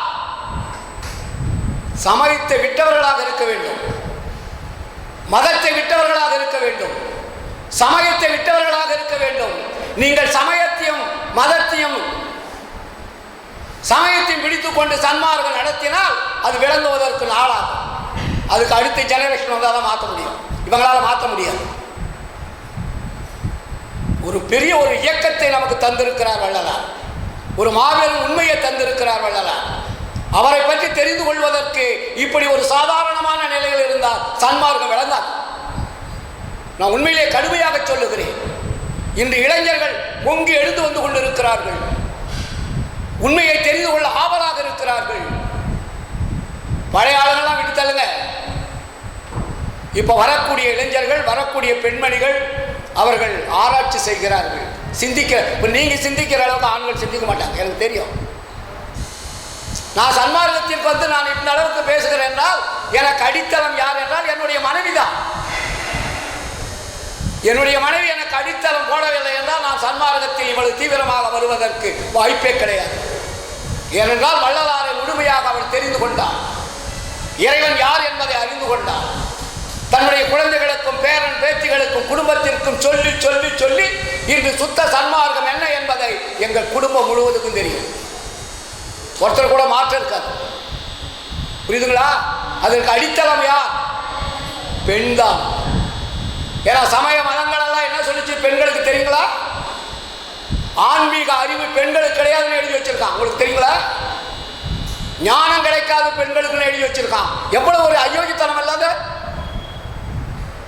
24 மணி நேரம் வீட்டிலே உணவை வடித்துக் கொண்டிருப்பவள் பெண், ஒரு உயிரை தோற்றுவிப்பவள் பெண், உயிரை வளர்ப்பவள் பெண், அந்த பெண்ணுக்கு அறிவு இல்லை, ஞானம் இல்லை என்று சொன்னால் அது சமயமா, ஜாதியா, மதமா? வள்ளலார் வந்துதான் சொன்னார், பெண்களுக்கும் ஞானம் உண்டு, பெண்களுக்கும் அறிவுண்டு, பெண்களுக்கும் திறமை உண்டு, ஆண் பெண் என்ற பேதம் பார்க்கக்கூடாதுன்னு சொன்னவர் வள்ளலார். இன்னைக்கு பெண்களை பற்றி பேசிட்டு இருக்கான், பெண்ணுரிமைன்னு. 150 ஆண்டுகளுக்கு முன்னாடி பெண்ணுரிமை பற்றி முதல் குரல் கொடுத்தவர் வள்ளலார். இது எந்த அரசியல்வாதிக்கு தெரியும்?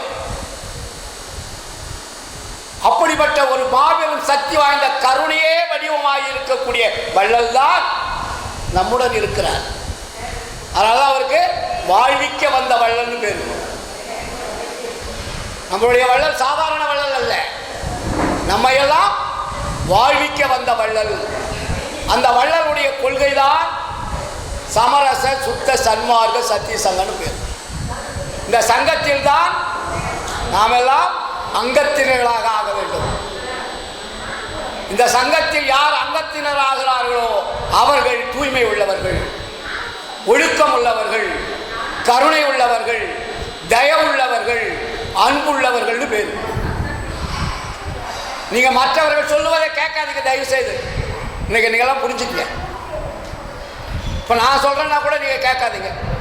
இங்க இருக்கிறவங்க எதை சொன்னாலும் கேட்காதீங்க. வள்ளலார் எழுதிய அருட்பா இருக்குல்ல, அந்த அருட்பாவை முழுமையா படிங்க. ஜீவகாருண்ய ஒழுக்கன்றது இருக்கு, உரைநடை பகுதி. அவர் சொல்லி வைத்த உரைநடைகள் நிறைய இருக்கு. அதை நீங்க படிச்சீங்கன்னா உங்களுக்கே புரியும். இதை போய் நீங்க இன்னொருத்தர் கேட்டீங்கன்னா அவங்க தப்பு தப்பா சொல்லுவாங்க. உங்களுடைய அறிவை மழுங்க வைத்து விடுவார்கள், உங்களை சூரியமாக்கி விடுவார்கள். யார் இடத்தில் போய் விலையை கேட்காதீங்க. உங்களுக்கு நீங்கள் தான் கேள்வியும் நீங்களே, பதிலும் நீங்களே. அதனால்தான் வள்ளலார் ஜீவகாருண்ய ஒழுக்கத்தில் கேள்வியும் அவரே போட்டிருப்பார், பதிலும் அவரே போட்டிருப்பார். யார்கிட்டையும் போய் கேட்கக்கூடாது. எப்பொருள் யார் யார் கேட்பினும் அப்பொருள் மெய்ப்பொருள் காண்பது அறிவுன்னார் வள்ளுவர். 1000 பேர் புருஷன் சொன்னா கூட நீங்க நம்ம எடுத்துக்கிறோம் இல்ல, நான் ஒன்று சொல்றேன் நீ ஒன்று சொல்ற, சும்மாரியான்னு சொல்றோம் இல்லையா? புரியுதா இல்லையா? நம்ம வாழ்க்கையில குடும்பத்தில் நடக்கிறது. அப்போ யார் எதை சொன்னாலும் அதில் மெய்ப்பொருள் இருக்கிறதா என்பதை சிந்திப்பதுதான் அறிவு. சிந்திக்கவில்லை என்றால் அங்க அறிவு சூனியன்னு பேர். ஒரு குடும்பத்தில் ஒரு நல்லது கெட்டது நடக்குன்னா சிந்திச்சாதானே அது நல்லது எது கெட்டது எதுன்னு நம்ம அதை வாழ்க்கையை வழி நடத்த முடியும். ஒரு சின்ன ஒரு இல்லறத்தில் வாழக்கூடிய ஒரு சிறிய குடும்பத்துக்கே நமக்கு எவ்வளவு அறிவு தேவைப்படுது இல்லைங்களா? அப்ப அந்த அறிவை நாம் பயன்படுத்தினால் மட்டுமே நாம் நேர்பாதையில் போக வேண்டும் முடியும். அப்ப அறிவு எங்கே இருக்கிறது? அறிவு எங்க சார் இருக்கு? சொல்லுங்க தைரியமா, தப்பா இருந்தாலும் பரவாயில்ல. நம்ம கிட்ட இருக்கு தெரியும். நம்ம உடம்புல எங்க இருக்கு அறிவு? அதெல்லாம் வளரார் பாருங்க, எவ்வளோ அழகாக நமக்கு புரிய வைக்கிறேன். ஒரு டீச்சிங், ஒரு குழந்தைக்கு ஒரு எல்கேஜி படிக்கிறவங்களுக்கு கொடுக்குற மாதிரி சொல்கிறேன். ஐயா, உடம்புல 4 பகுதி இருக்கு. உடம்புல எத்தனை பகுதி இருக்கு? 4 பகுதி இருக்கு. ஒன்று இந்திரியங்கள், 2வது கரணங்கள், 3வது ஜீவன், 4வது ஆன்மா. இப்போ இது 4 இருக்கு நம்ம பாடிக்குள்ள. இந்திரியம், கரணம், ஜீவன், ஆன்மா. இந்த 4க்கு சேர்ந்து என்ன பேர் வச்சா தெரியுமா வள்ளலாரு? ஒழுக்கம்னு பேர் வச்சார். என்ன ஒழுக்கம்? இந்திரிய ஒழுக்கம், கரண ஒழுக்கம், ஜீவ ஒழுக்கம், ஆன்ம ஒழுக்கம் இல்லைங்களா? ஒன்னொன்றுக்கு ஒரு ஒழுக்கத்தை பிரிக்கிறார் பாருங்க. இந்திரிய ஒழுக்கம்னா என்ன, கரண ஒழுக்கம்னா என்ன, ஜீவ ஒழுக்கம்னா என்ன, ஆன்ம ஒழுக்கம்னா என்ன? 4 பகுதிகளாக பிரித்தாரு. 4க்கு 4 ஒழுக்கங்களை பிரித்தாரு. இந்த ஒழுக்கத்தை எப்படி கடைபிடிக்க வேண்டும் என்ற தெளிவை எழுதி வச்சிருக்காரு. நீங்கள் என்ன பண்ணுறீங்க? இப்போ அருட்பா வாங்கிக்கோங்க. உங்கள் வீட்டில் அருட்பா இல்லை என்றால் அருட்பா வாங்கி கொள்ளுங்கள். உரைநடை பகுதியை முதல்ல படிங்க, பாடலுக்கு அப்புறம் போவீங்க. அப்போ அந்த உரைநடையில் ஒழுக்கத்தை பற்றி சொல்லிட்டார். இந்த 4 ஒழுக்கத்துக்கு சேர்ந்து மொத்தமாக ஒரு டைட்டில் கொடுக்குறாரு. அதுக்கு என்ன பேர்? ஜீவகாருண்ய ஒழுக்கம்னு பேர். முதல் 4 ஒழுக்கம் பிரிச்சாரு. 4 ஒழுக்கத்துக்கு ஒரு டைட்டில் போடுறாரு. அது மொத்தமானது ஜீவகாருண்ய ஒழுக்கம்னு போட்டார். அப்போ அந்த ஜீவகாருண்ய ஒழுக்கத்தில் இந்த 4 பிரிவு இருக்கு. இப்போ இந்த 4 பிரிவில் நீங்கள் கடைபிடிச்சாதான் நீங்கள் மனிதர்கள், நீங்கள் ஜீவனை காப்பாற்றக்கூடிய தகுதி பெற்றவர்கள். ஜீவன்னா என்ன? உயிர். உயிரை காப்பாற்றினா என்ன பண்ணணும்? இந்த உடம்பை விட்டு உயிர் பிரியக்கூடாதுன்னா என்ன பண்ணணும்பா? ஒழுக்கத்தை கடைபிடிக்கணும். அந்த ஒழுக்கத்தை எந்த ஒழுக்கம் முக்கியமானதுன்னு சொன்னார் தெரியுமா? 2 ஒழுக்கம் ரொம்ப முக்கியம். இந்திரிய ஒழுக்கம், கரண ஒழுக்கம். இந்த 2 ஒழுக்கத்தை நீங்கள் பாஸ் பண்ணிட்டீங்கன்னா ஜீவ ஒழுக்கம், ஆன்ம ஒழுக்கம் உங்களுக்கு இறைவனே கொடுத்துருவார். நீங்கள் அதை ட்ரை பண்ண வேண்டியதில்லை. இதில் 100 மார்க் வாங்கிட்டீங்கன்னு வச்சுங்க, கண், மூக்கு, காது, செவி, மெய் என்று சொல்லக்கூடியதான் இந்திரியங்கள். புறக்கருவிகள்னு பேர். நம்ம உடம்புல இருக்கக்கூடிய புறக்கருவிகள் 5. இந்த 5க்குள்ள எத்தனை துவாரங்கள் இருக்குது பார்த்தீங்களா? எத்தனை துவாரம் இருக்கு? வெரி குட், சொல்லுங்க. 9. நம்ம உடம்புக்குள்ள எத்தனை துவாரங்கள் இருக்குது? 9. இந்த 9 துவாரங்களை உங்களுக்கு அடக்கிறதுக்கு தெரியாது, அடக்க முடியாது. அதுக்காக அவன் என்ன பண்ணிட்டான்? சமயவாதிகள் கொண்டு போய் நவகிரகங்கள்னு கோயிலை வச்சுட்டான். இதை சுற்றிட்டு கிடக்கடா ஒரு ஆலமரத்தடியில் வச்சு உங்களை சுத்த வச்சுட்டான். இந்த 9 துவாரங்கள் இருக்கிறது. இந்த 9 துவாரங்கள் இப்பொழுது நம்மை அழித்து கொண்டு இருக்கிறது. அதை லாக் பண்ணணும். லாக் பண்ணுறதுக்கு வழி தெரியணும்.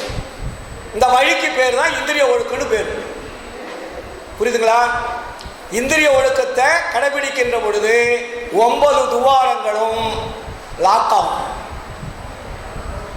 இப்போ எல்லாமே அது கழிவுப் பொருள் வெளியே வந்துட்டு இருக்கு இல்லையா? கண்ணில் என்ன வருது, மூக்கில் என்ன வருது, வாயில் என்ன வருது, காதில் என்ன வருது, மலஜல குழாயில் எல்லாமே வந்துகிட்டு இருக்குது. அப்போ ஏன் வருது? நீங்கள் உள்ளக்கூடிய உணவு பூரா இந்த 9 ஓட்டை இல்லைனாக்கா செத்து போயிடுவீங்க. இறைவன் எப்படி படித்து வச்சிருக்கான் பாருங்க. அப்போ இந்த 9 ஓட்டை இல்லாமல், துவாரம் இல்லாமல் நீங்கள் கண்டதெல்லாம் தின்றீங்க. ஆனால் இருந்தாலும் இந்த 9 துவாரத்துக்குள்ளே அது ஒன்றொன்னா வெளியே வந்துட்டு அனுப்பிட்டு இருக்கு. தேவைக்கு வச்சுக்கிட்டு தேவையில்லாதெல்லாம் வெளியே தள்ளிட்டு இருக்கு இல்லைங்களா? அப்போ வள்ளலார் இதை என்ன பண்ணுறாருன்னா, இந்த 9 துவாரங்களை அடைக்கணும்னாரு. ஏன்னா அடுத்தது உங்களுக்கு ஆன்மாவிலிருந்து அறிவு விட்டோடனே என்ன பண்ணணும்னா, ஆன்மாவிலிருந்து அருள் வரும். அருள் ஓட்டை இருந்துச்சுனாக்கா அந்த அருள் நிற்குமா உடம்புல? 9 துவாரத்துக்குள்ள அது என்ன பண்ணும்? வெளியே வந்துடும். அப்போ அருள் உடம்பு பூரா முற்று பெறணும்னா 9 துவாரங்களை இந்திரிய ஒழுக்கத்தில் கட்டுப்படுத்தணும். அப்போ இந்திரிய ஒழுக்கத்துக்கு உள்ள ஒன்று இருக்கு. அது பஞ்சேந்திரியங்கள், கர்மேந்திரியங்கள் சொல்லுவாங்க இல்லைங்களா? அது கண்ணுக்கு தெரியாத அந்த 5 கருவிகளை இயக்கிட்டு இருக்குது உள்ள. இது ஸ்தூலம், அது சூட்சுமம். அந்த 5 கருவிகள் உள்ள இயங்கினாதான் புறக்கருவிகள் இயங்கும். நீங்கள் நினைக்கிறதெல்லாம் நடக்கும். சரி, இந்த புறக்கருவிகள் 10 இயக்கிறதுக்கு தான் கரணம். கரணத்தில் என்ன இருக்கு? மனம், புத்தி, சித்தம், அகங்காரம், உள்ளம். 5க்கு 5 உள்ள வச்சுருக்காரு. அப்போ மனம் என்பது உங்களை ஆட்டிக்கொண்டிருக்கிறது. புத்தி என்பது மனதுக்கு உதவியாக இருக்கிறது. சித்தம் என்பது செயல்படுத்தக்கூடியதாக இருக்குது. அகங்காரம் என்பது ஆக்ஷன். புரியுதுங்களா? இது எல்லாமே ஒன்று லிங்க். மனம் எதை நினைக்கிறதோ இந்த 4 அது பேச்சு கேட்கும். இந்த 4 ஓகேன்னு ஒரு கண்ணை மூடி திறக்கிறதுக்குள்ளே 5 புறக்கருவிகள் வேலை செய்ய ஆரம்பிச்சிடும். புரியுதுங்களா? அப்போ இந்த இந்திரிய ஒழுக்கம், கரண ஒழுக்கம் என்பதை மிக தெளிவாக உலகத்தில் எழுதி வைத்த ஒரே ஒரு நபர் வள்ளலார் தான். இதை யார் கடைபிடிக்கிறார்களோ அவர்களுக்கு அறிவு வேலை செய்யும். அப்போதான் அறிவு வேலை செய்யும். இப்போ நம்ம எது வேலை செய்ய தெரியுமா? நமக்கெல்லாம் என்ன வேலை செய்யுது? புத்தி தான் வேலை செய்யுது. ஆனால் நம்ம அறிவுன்னு நினச்சிக்கிட்டு இருக்கிறோம். புத்தி என்பது பொய்யையும் உண்மையும் கலந்து கலந்து பேசும். அதுக்கு பேர் தான் புத்தி. புரியுதுங்களா? மனதுக்கு பக்கத்தில் இருக்கிறது எதே புத்தி. புத்தியில் வாழ்ந்து கொண்டிருக்கிறோம். நாம் அறிவு என்று சொல்லிக் கொண்டிருக்கிறோம். அது அறிவு அல்ல. அப்ப அறிவு எங்கே இருக்கிறது என்றால் ஆன்மாவில் இருக்கிறது. எங்க இருக்குது? ஆன்மாவில் இருக்கிறது. அறிவு வேலை செஞ்சா அது மெய் தான் பேசும், பொய் பேசாது. அறிவினுடைய தன்மை பொய் பேசாது, பொய் பேச தெரியாது, அதுக்கு மெய் தான் பேசும். எது மெய் பேசுகிறதோ அதுக்கு பேர் தான் அறிவு. வள்ளுவர் அறிவை பற்றி நிறைய குறள் எழுதியிருப்பார், திருவள்ளுவரே. அப்ப வள்ளலார் என்ன சொல்றாரு? அறிவு, அறிவை கொண்டு அறிவை தேடுடான். உங்களுக்கு அறிவு வந்தாதான் இறைவனை தேடக்கூடிய அறிவு அப்பதான் கிடைக்கும், அதுவரை கிடைக்காது, புத்தியில கிடைக்காது. மனம் எங்கே இழுத்து செல்லுகிறது? புத்தியை செயல்படுத்தக்கூடிய ஆலயத்துக்கு இழுத்து செல்லுகிறது. நம்ம போற ஆலயம் எல்லாம் எதனால போறோம்? புத்தியினுடைய செயல்பாட்டினால போறோம், மனத்தினுடைய செயல்பாட்டினால போறோம். அப்போ அறிவினுடைய செயல்பாடு தெளிவடைகின்ற பொழுது உங்களுக்கு ஆலய வழிபாடு என்பதை மறந்து அறிவு வழிபாட்டுக்கு போயிடுது. அப்ப அறிவு என்ன சொல்லும்? உண்மையை தேடும். இதைத்தான் வள்ளலார் சொல்லுகிறார், அறிவை அறிவால் அறிகின்ற பொழுது அனுபவமாகின்றது என்னடி தோழி. அறிவை அறிவால் அறிகின்ற பொழுது அனுபவமாகின்றது என்னடி தாயே. செறிவாலே பிரிவாலே தெரியாது தெரியும் திருவருள் உருவம் என்று அறியாயோ மகளை. அறிவை கொண்டு அறிவை தேடுகின்ற பொழுது உங்களுக்கு என்ன கிடைக்கும்? அருள் என்பது அப்பதான் தோன்றும். அருள் என்பது தன்மை தெரியும். இப்ப அருள் அருள்னு பேசுங்க, அருளுடைய தன்மை தெரியுமா? அது திரவமா, கட்டியா, இல்ல வேற ஏதாவது தண்ணி மாதிரி இருக்கா, இல்ல தேனு மாதிரி இருக்கா, ஏதாவது நமக்கு தெரியுமா? அது ஒரு திரவம் தான். அருள் என்பதும் ஒரு திரவம். எப்படி உடம்பை உற்பத்தி செய்வதற்கு ஒரு திரவம் தேவைப்படுகிறதோ அதே போல் இந்த உடம்பை மாற்றுவதற்கு ஒரு திரவம் வேணும். Very simple. இந்த உடம்பை உற்பத்தி பண்றதுக்கு எது தேவை? சுக்கிலம் என்ற திரவம் தேவை. இதே உடம்பை மாற்றுவதற்கு அருள் என்ற திரவம் தேவை.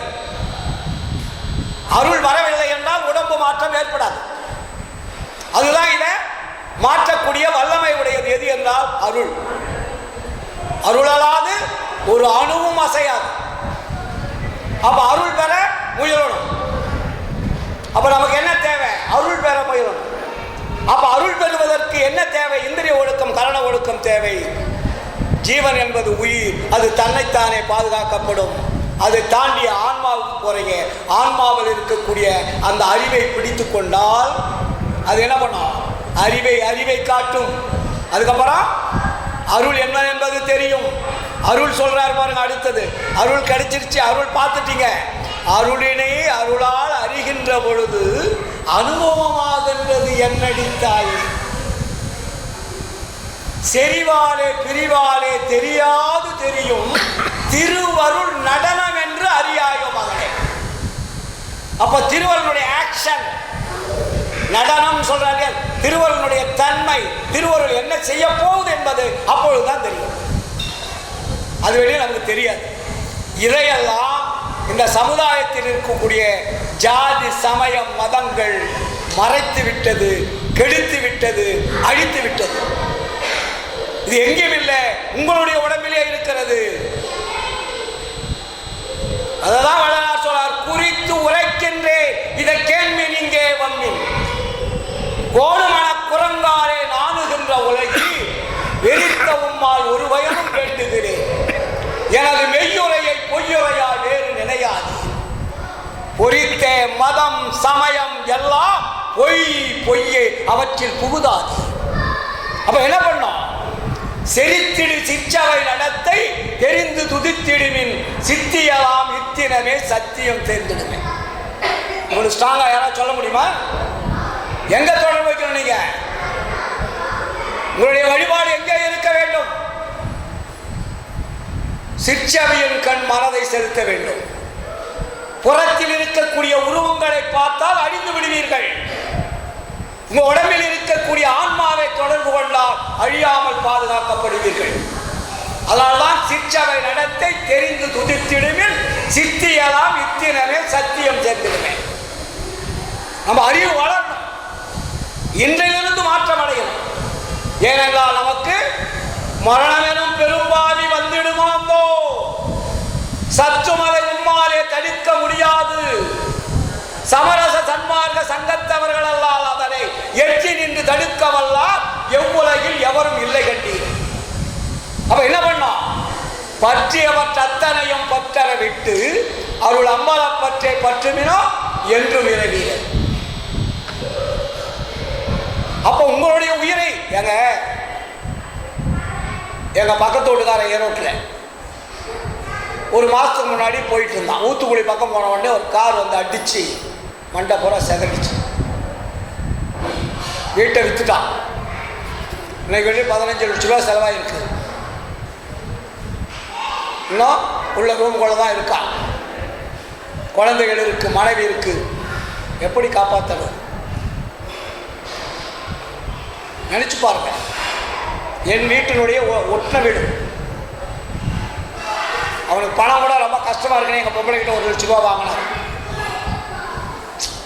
அப்போ எதற்கு சொல்லுகிறேன்னா, இவ்வளவுபட்ட உயிரை காப்பாற்றுவதற்கு துடிக்கிறாங்க. இப்போ எதுக்கு அந்த வீட்டில் வித்தாச்சு, கடன் வாங்கிக்கிட்டு இருக்குது. அவன் அந்த கார் ஏத்தனமா வசதி படித்தவன். அது நம்ம எஸ்கேம் தான், அவங்க கார் தான் ஏத்துச்சு.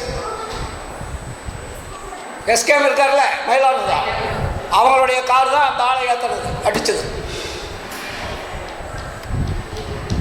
இப்போ ஹாஸ்பிட்டலில் கேஎம்சியில் உட்காந்து படுத்துக்கிட்டு இருக்கிறேன். இப்போ நான் ஈரோடு போய் அவரை பார்க்க போகணும்.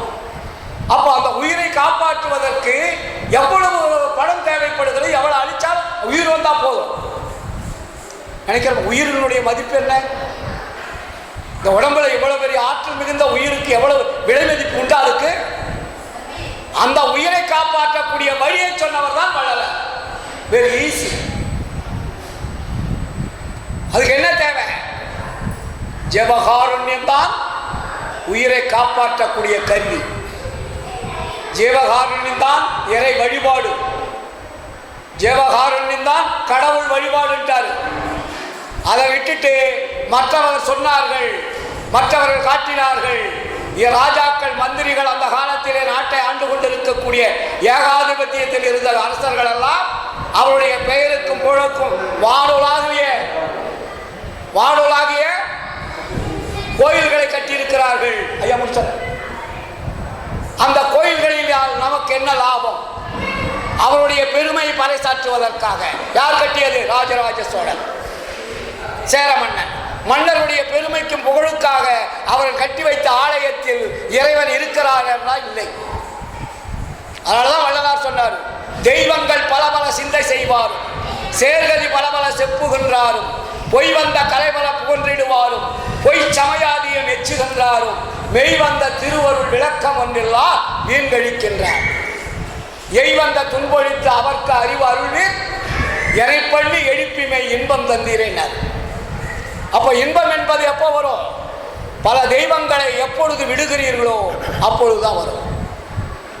அதனால்தான் வள்ளலார் இறுதியில் சொல்றாரு, இதெல்லாம் தினமும் நீங்க படிக்கணும், பேசணும். அந்த பக்கத்திலே டாக்டர் இருக்காரு, அவங்ககிட்டலாம் கொலாவணும், பேசணும், விசாரம் பண்ணணும். ஒரு நாளில் நமக்கு அறிவு விளக்கம் வராது. ஏன்னா 5000 ஆண்டுகளாக நம்மளுடைய மூளையை செலவு பண்ணி வச்சுட்டாங்க.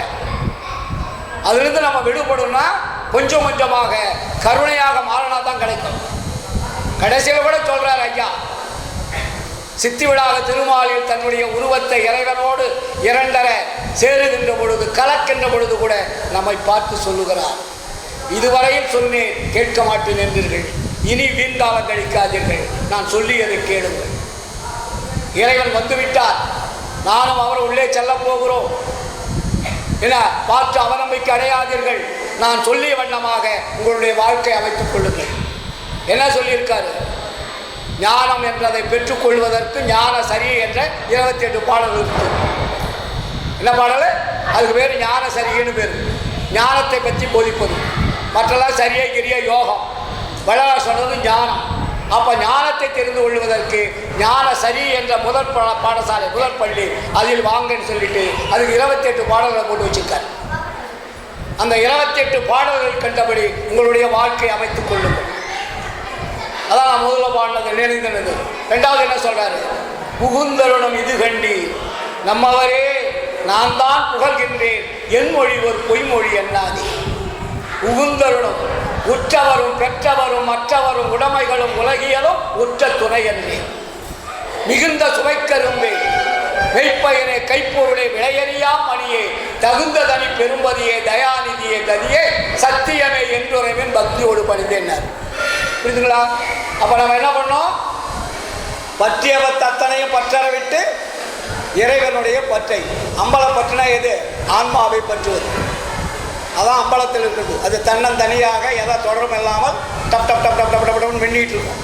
உங்கள் உச்சிக்கும் கீழே உள்நாக்குக்கு மேலே மூளையினுடைய மத்தியில் ஒரு அழகான ஒளி உருவமாக உங்களை இயக்கி கொண்டிருக்கக்கூடிய அந்த மாபெரும் சக்தி வாய்ந்த பேர் ஒளிதான் அருட்பெருஞ்சோதி. அது நம்மளுடைய உடம்பில் இருக்கிறது. அதை தொடர்பு கொள்ளுங்கள். ஏனென்றால் இது சத்தியவான் வார்த்தை. தான் உரைத்தேன் கண்டாய் சந்தேகம் இளையதனில் சந்தோடம் உருவாய் இத்தினமே அருஜோதி எய்துகின்ற தினமா இனிவரும் தினங்களெல்லாம் இன்பம் ஒரு தினங்கள் சுத்த சிவ சன்மார்க்கம் துலங்கும் எல்லா உலகும் தூய்மை உறும் நீ உரைத்த சொல் அத்தனையும் பலிக்கும் செத்தவர்கள் எழுந்து உலகில் திருந்து மகிழ்ந்திருப்பார் திருவருட் செங்கோல் எங்கும் செல்லுகின்றதாக. இப்போ வள்ளலார் என்ன பண்ணியிருக்காரு தெரியுமா? 5 கர்த்தாக்களை ஓரம் கட்டியாச்சு. நீங்கள் சொன்னீங்க இல்லையா, படைத்தல் காத்தல் அழித்தல் பக்குவம் அறிவித்தல் துரிசினுக்குன்னு சொல்லிட்டு 5 கர்த்தாக்கள் இருந்தாங்க. 1874 அவங்களுக்கெல்லாம் டிஸ்மிஸ் பண்ணியாச்சு. ஓய்வு ஊதியம் கொடுத்து ஓரமாக உட்கார வச்சாச்சு. இப்போ வள்ளலார்கிட்ட தான் அந்த 5 வயல் வல்லபம்.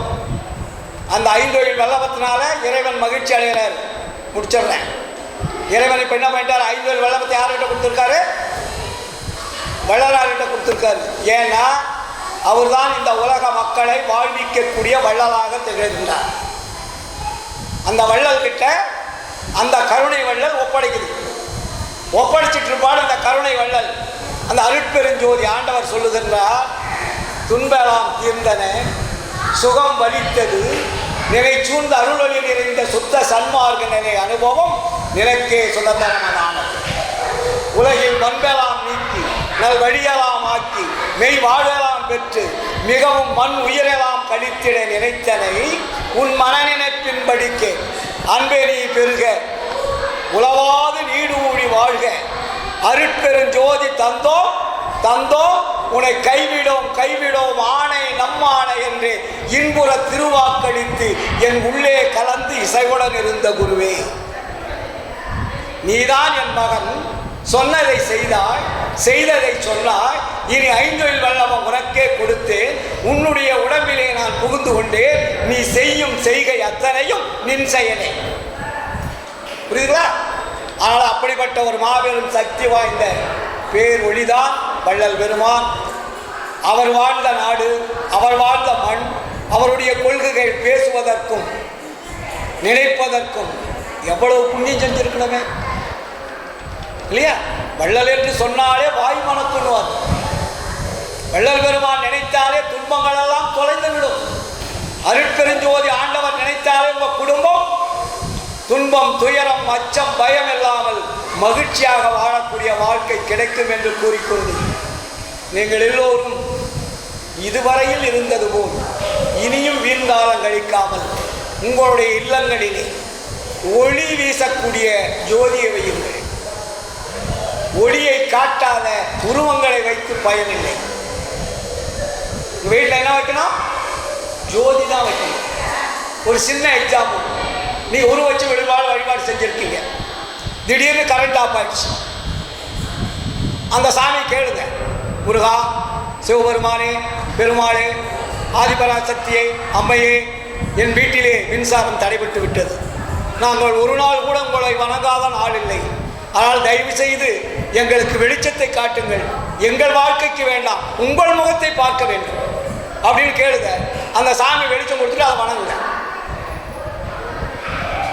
தப்பு இல்லை, நீங்கள் வணங்கிய தெய்வங்கள் தானே, கொடுக்க சொல்லுங்க. ஆனா வள்ளலார் என்ன சொன்னாரு? இருளை போக்கும் ஒளியை வைத்தவர் வள்ளலார். உங்க வீட்டில் என்ன தேவை? நமக்கு இருள் போக்கணும், ஒளி வரணும். அப்போ விளக்கு இருக்கின்ற பொழுது இருள் என்பது கிடையாது. மின்சாரம் தடைப்பட்டாலும் கவலை இல்லை, எது தடைப்பட்டாலும் கவலை இல்லை. உங்கள் வீட்டிலே இருள் இல்லாமல் என்ன இருக்கும்? பிரகாசம் இருக்கும், வாழ்க்கை பிரகாசமாக இருக்கும். அதனால் வீடுகளெல்லாம் விதிநெறி விளங்க வேண்டுமானால் அருட்பெருஞ்சோதி ஆண்டவர் காட்டிய அந்த ஒளியே தீபமாக வைத்து அதிலே கடவுள் விளங்குவதாக நினைத்து உங்களுடைய வாழ்க்கை அமைத்துக் கொள்ளுங்கள். இன்று போல் என்று மகிழ்ச்சியுடன் வாழ்வாங்கு வாழ்வீர்கள். நீண்ட ஆயுள், நிறைந்த செல்வம், அழியா புகழ் பெற்று என்றும் அருளை பெற்று நீடூழி வாழ்வாங்கு வாழ வேண்டும் என்று கூறிக்கொண்டு இந்த வாய்ப்பளித்த சேலம் மாவட்ட நெய்க்காரப்பட்டி சமரசுத்த சன்மார்க்க சங்கத்தவர்களுக்கும் இங்கு அதிகமாக வந்திருக்கக்கூடிய என்னுடைய அன்பு சகோதரிகளுக்கெல்லாம் நன்றி கலந்த வாழ்த்துக்களையும் வணக்கத்தையும் தெரிவித்துக் கொண்டு என்னுடைய சிறிய உரையை நிறைவு செய்கிறேன். நன்றி, வணக்கம், வாழ்த்துக்கள். அருட்பெருஞ்சோதி அருட்பெருஞ்சோதி தனிப்பெரும்